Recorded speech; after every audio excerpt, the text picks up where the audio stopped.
तो ये मेरे ख्याल से जो स्टूडेंट्स हैं ये 15 से ज़्यादा नहीं आने वाले, तो हम फिर इसका मतलब अटेंडेंस कंडक्ट कर ही देते हैं, उसके बाद हम इसको आगे कंटिन्यू करते हैं।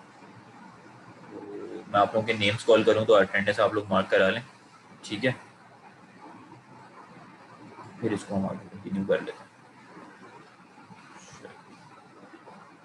Mohammad Usman Ghani,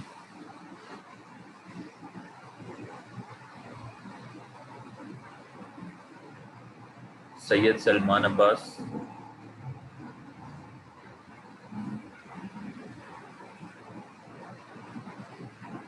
जुनैर Ahmad,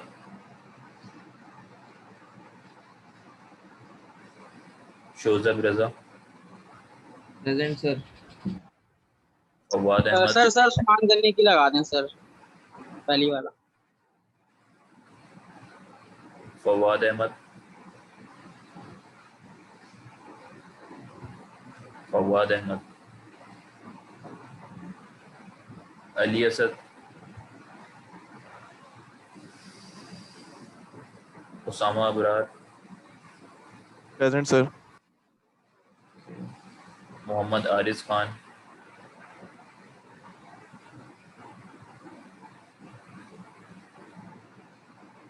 Ehsan Ahmed Khan,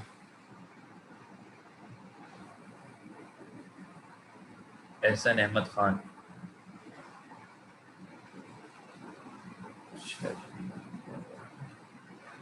Mohammad Arsalan, Hafsa Nusrat, Hafsa Nusrat,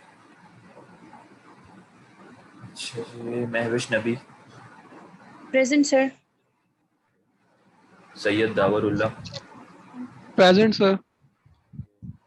Javeria Farid, Mohammad Hasam Khan,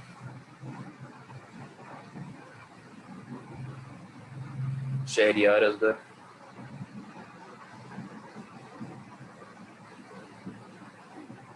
Syed Farhan Ali,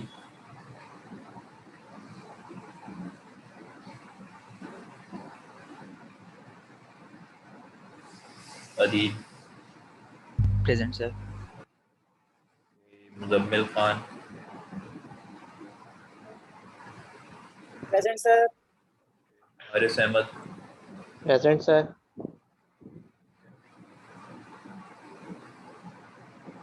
Mohammad Ammad, Mohammad Ammad, Mohammad Ehtisham, present sir. Present sir.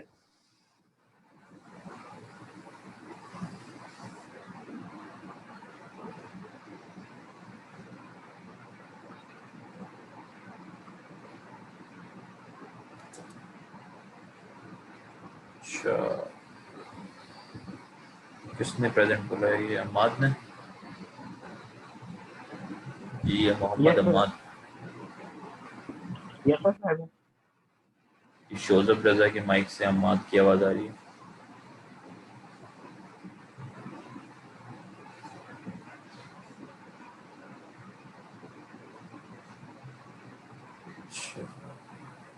Ehsan Hassan, present sir. Simra, present.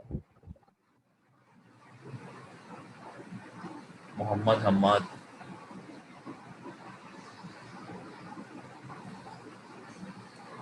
Mohammad Hammad,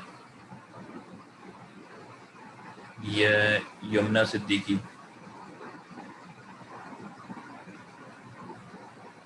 Sumera Khurshid,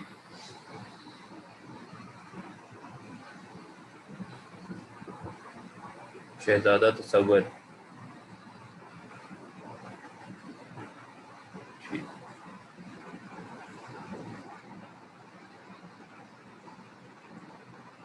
ये आप लोग व्यू कर रहे हैं। अगर किसी की अटेंडेंस मार्क नहीं हुई भी तो वो अभी बता दें। हफ्सा नुसरत आपकी मार्क हुई सर है? यमुना सिद्दीकी 11457।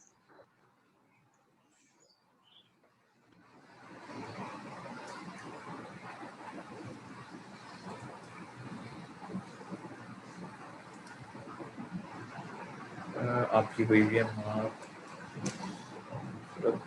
ये भी हुई है वहाँ और कौन था, फरहान अली।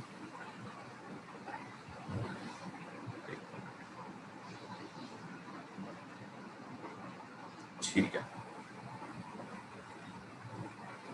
इसको यहाँ पर ही हम एंड करते हैं। और अच्छा हम डिस्कस कर रहे थे भाई प्रोसीजर्स, ठीक है। तो सिंपल आप लोगों को एक सिंपल प्रोसीजर क्रिएट करना तो आ गया। उसमें सिंपल असेंबली लैंग्वेज में आपको कोई भी कहे कि प्रोसीजर क्रिएट करना है तो उसका सिंटेक्स क्या है, प्रोसीजर का नेम, आगे प्रोसीजर की कीवर्ड प्रॉप, उसके नीचे उसकी बॉडी, कहे गए हैं कि ये प्रोसीजर बनाए एडिशन का, सब्ट्रैक्शन का, कोई किसी और इक्वेशन का। रिटर्न स्टेटमेंट लाजमी देनी है, वरना रिटर्न नहीं देंगे तो आपके पास क्या होगा कि ये परफॉर्म तो हो जाएगा टास्क, लेकिन ये कोई चीज़ रिटर्न नहीं कर रहा होगा, ठीक है, आउटपुट में। और साथ में नीचे एंड प्रॉप, यानी कि एंड PROC प्रॉप, यानी एंड प्रोसीजर आपने लाजमी करना है, और कॉल और उस प्रोसीजर का नेम, ठीक है। इसके बाद आ जाता है हमारे पास आपके nested procedure. Nested procedure basically क्या है, मेरा कुछ ही ओके। नेस्टेड प्रोसीजर क्या है, बेसिकली आपको जैसे याद होगा हम लोग नेस्टेड लूप्स क्रिएट कर रहे थे, ऐसे ही था, नेस्टेड लेबल क्रिएट कर रहे थे, वैसे ही नेस्टेड प्रोसीजर भी हमारे पास काम करता है। नेस्टेड लूप क्या कर रहा था कि हमने मल्टी लेवल लूप बनाए थे, यानी कि नेस्टेड लूप थे, ठीक है, 2 डायमेंशनल लूप थे, जिसके अंदर एक पेरेंट लूप था, नीचे चाइल्ड लूप था। उसमें क्या हो रहा था कि जब तक चाइल्ड लूप की तमाम आइट्रेशंस कंप्लीट नहीं हो जाती, 5 या 6 या 10, आपका पेरेंट लूप या पेरेंट कॉल दोबारा नहीं होता, ठीक है। इसी तरीके से आप नेस्टेड प्रोसीजर्स भी बना सकते हैं, जैसे आपको यहाँ पर याद होगा, यहाँ पर क्या करते हैं,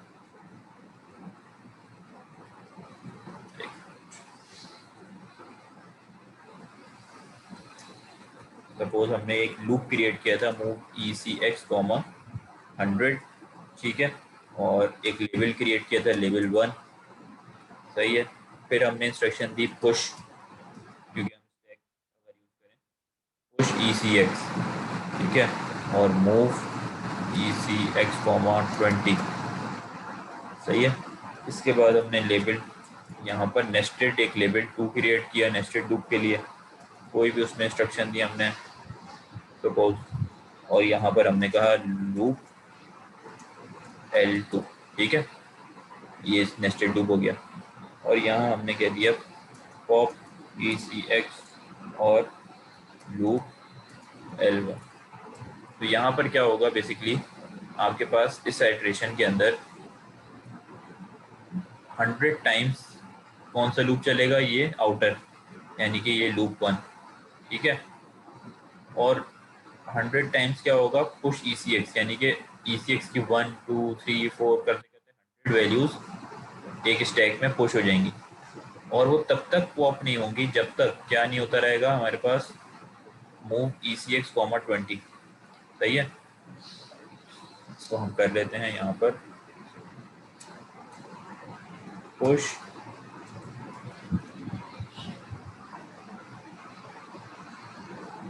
सपोज 5 या फिर पुश 2, ठीक है, और यहाँ पर हम कह देते हैं पॉप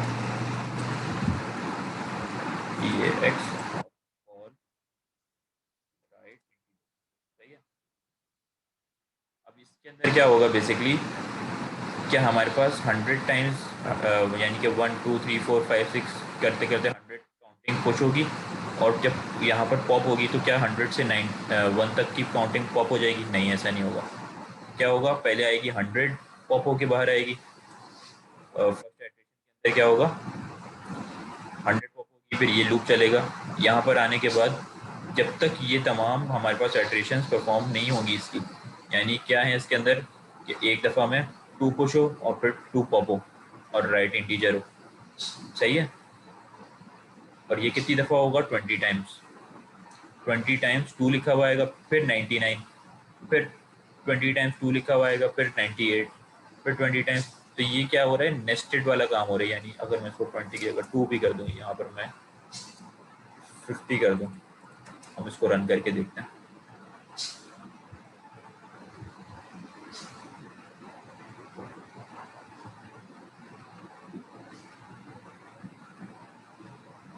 ठीक है, तो यहाँ क्या हो रहा है, पॉप ECX।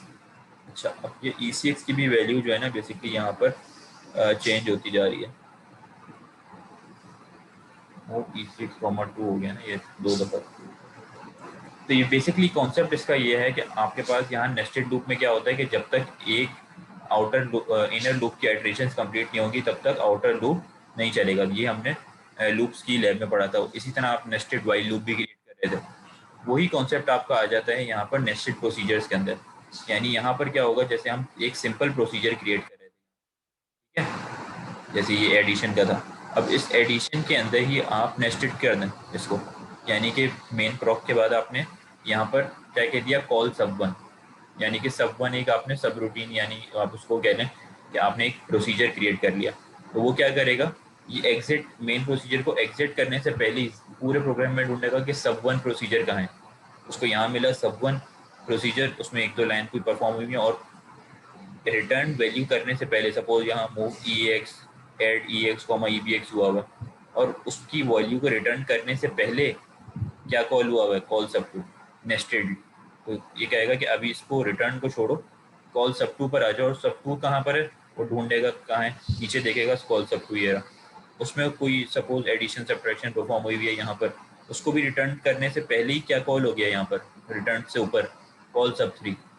फिर ये सब 3 को देखेगा, सब 3 में अगर सपोज हमारे पास 2 ही रजिस्टर हैं EAX और EBX, सब 3 में जाने के बाद जो EAX और EBX की वैल्यू अपडेट होगी वो रिटर्न करेगा यहाँ। फिर यहाँ जो हमारे पास एडिशन या जो भी चीज़ परफॉर्म हुई थी उसके अंदर अपडेट करके रिटर्न करेगा यहाँ, फिर वो वैल्यूज़ रिटर्न करेगा यहाँ, और एट द एंड जब ये कॉल सब वन का काम पूरा हो जाएगा उसमें ये एग्जिट करेगा। यानी कि इस सब वन के अंदर सब 2 भी है और सब 3 भी है, ठीक है। तो ये तमाम नेस्टेड की तरह क्रिएट हो रहे हैं।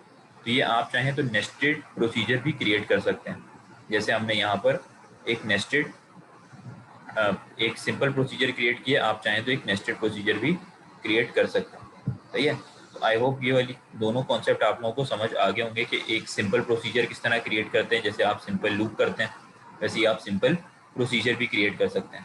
वैसे जैसे आप नेस्टेड लूप क्रिएट करते हैं वैसे ही आप एक नेस्टेड प्रोसीजर भी क्रिएट कर सकते हैं। अगर आप यहाँ देखें क्या कहा गया है, बाय द टाइम सब 3 is called the stack contains, अगर आप स्टैक की इम्प्लीमेंटेशन कर रहे हैं, stack contains all 3 return addresses. सही है,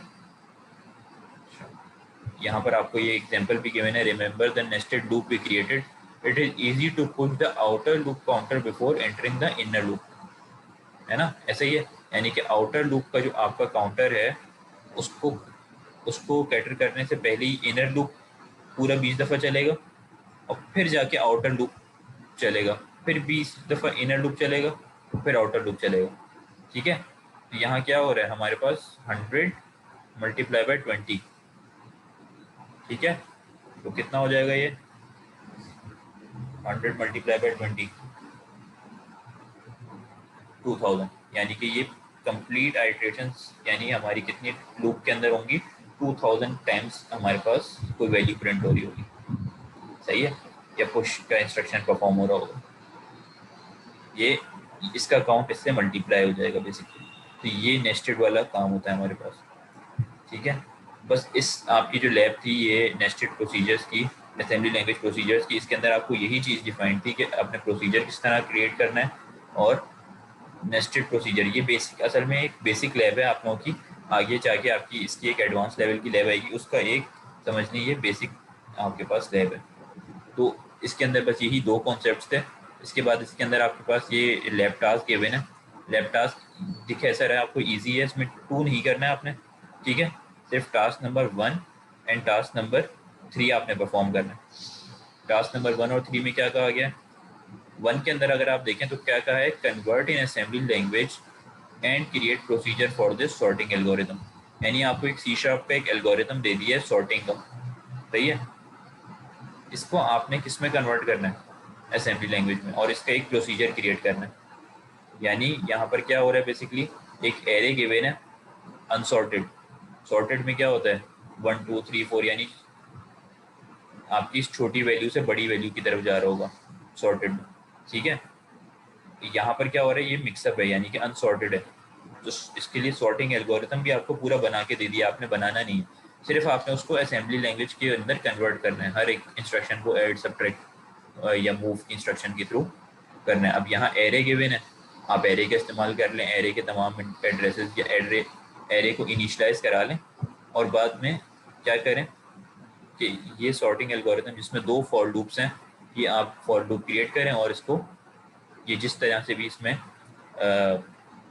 परफॉर्म हो रही है ये आप मूव के थ्रू भले करवा लें, ठीक है।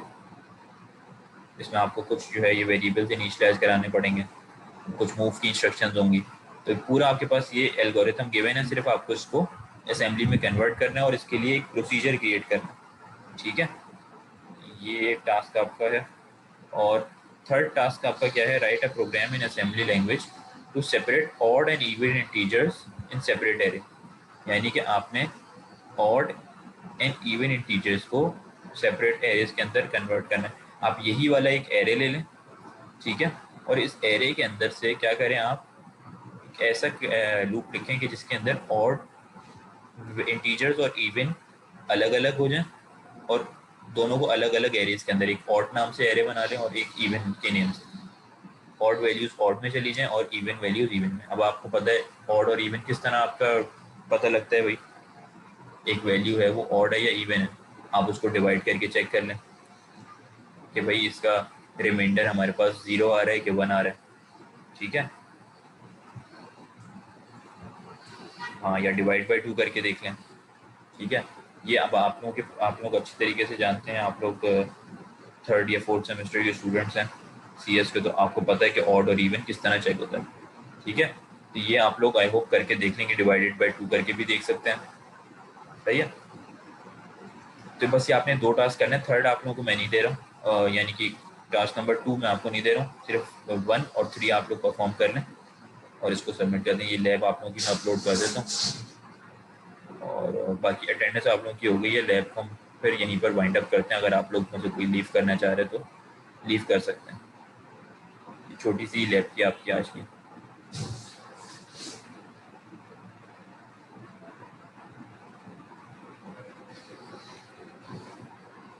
ठीक है, नहीं आपकी आज की लैब यहीं पर हमने एंड कर रहे हैं क्योंकि ये छोटी सी लैब थी, तो फिर आप लोग की नेक्स्ट वीक से जो है वो सेकंड सेशन नहीं होगा, ठीक है। अगर आप लोगों को कोई क्वेश्चन है कि क्वेरी है तो आप लोग पूछ लें। सर आपने मेरी अटेंडेंस लगा दी थी, मेरा इंटरनेट बंद हो गया था अटेंडेंस के टाइम। कौन बोल रहा है? यमुना सिद्दीकी। अभी देख लेते हैं अटेंडेंस आपकी, आई होप लगा दी होगी।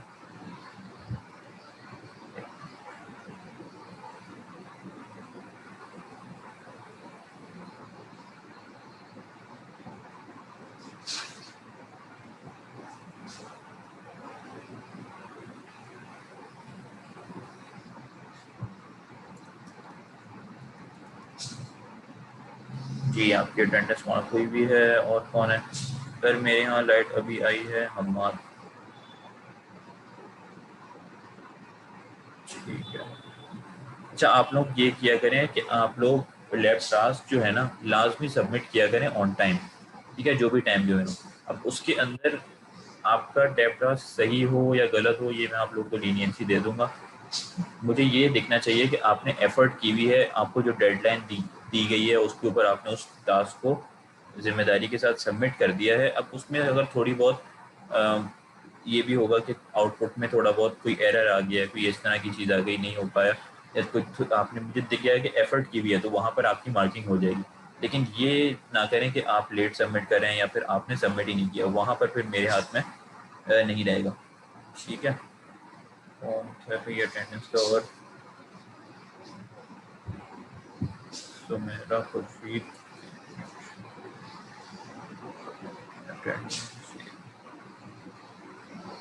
अच्छा। और ये लाजमी देखा करें कि आप जब भी लैब टास्क, ये मैंने लैब नंबर 1 में आप लोगों को बता दिया था, लैब टास्क सबमिट करें तो आपका जो कोड है, यानी कि जो आप कोड कर रहे हैं यहाँ पर, इसका कंप्लीट स्क्रीनशॉट लें यहाँ से लेके नीचे तक, ताकि मुझे ये पता लगे कि ये टास्क आपने खुद ही किया है, किसी और दोस्त का या किसी का कॉपी नहीं किया। अगर तो आप लोगों की इस तरह मुझे स्क्रीनशॉट मिलेंगे कि जो सिर्फ कोड का स्क्रीनशॉट है, जहाँ मुझे पता ही नहीं लग पा रहा कि भैया आपने खुद किया भी है या नहीं है, किसी दोस्त का कॉपी किया, तो वहाँ पर आपके मार्क्स डिडक्शन हो सकते हैं। हो सकता है 1 मार्क्स डिडक्ट हो जाए, हो सकता है 2 हो जाए, जहाँ मुझे एम्बिग्यूटी आएगी कि ये चीटिंग वाला तो नहीं है। ठीक है, तो कोशिश करें कि आप अगर खुद कर रहे हैं इतनी मेहनत से तो स्क्रीनशॉट भी फुल लें, ताकि आपकी यहाँ पर कोई गड़बड़ ना हो। शाह मोहम्मद हम्माद,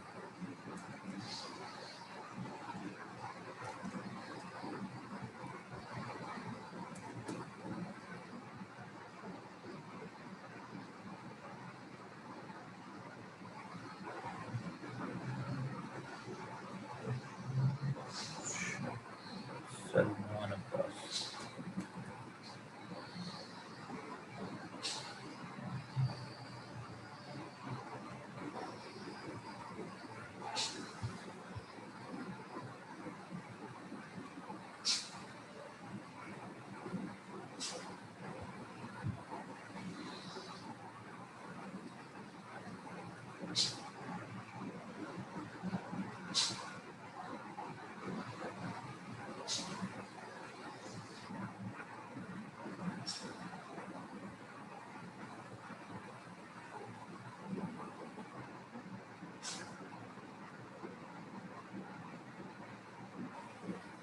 ठीक है, तो किसी को कोई क्वेश्चन या क्यूरी नहीं है तो आप लोग फिर लीव कर सकते हैं।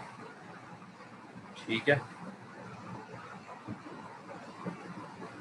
आप अपनी लैब जो है वो खुद ओपन करके देखें कि जो आप लोगों को रिक्वायरमेंट्स थी वो अगर आपकी पूरी हुई भी हैं तो फिर आपकी जो है वो कम मार्क्स डिडक्ट नहीं होंगे। अगर तो देखिए, ठीक है।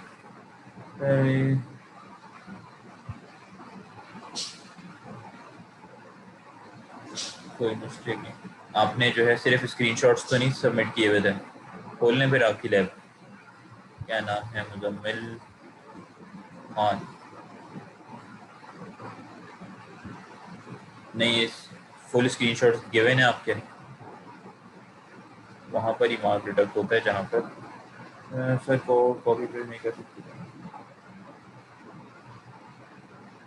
चलो फिर मैं देख लेता हूँ मुजम्मिल, मैं देख लेता हूँ।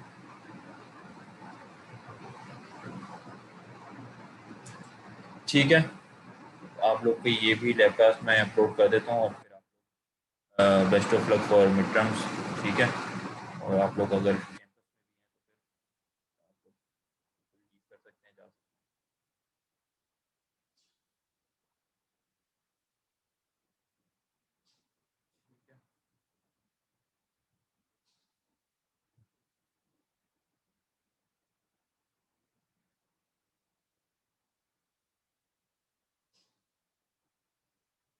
हारिस खान।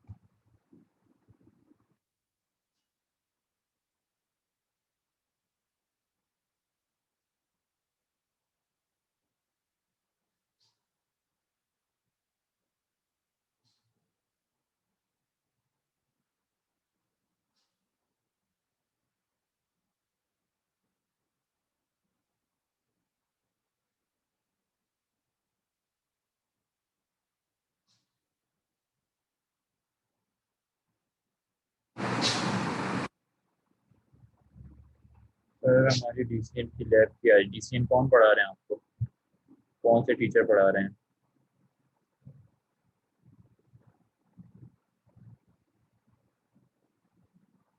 डीसीएन की क्या, कौन सी फैकल्टी है आपकी लैब की?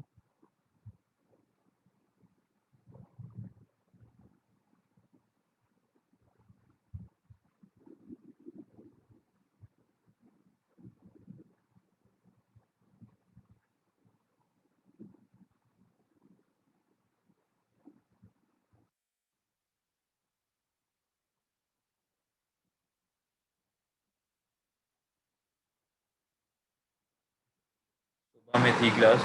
फैकल्टी कौन है, टीचर कौन है आपके लैब के? सर जुनैद अख्तर हैं। अच्छा ठीक है।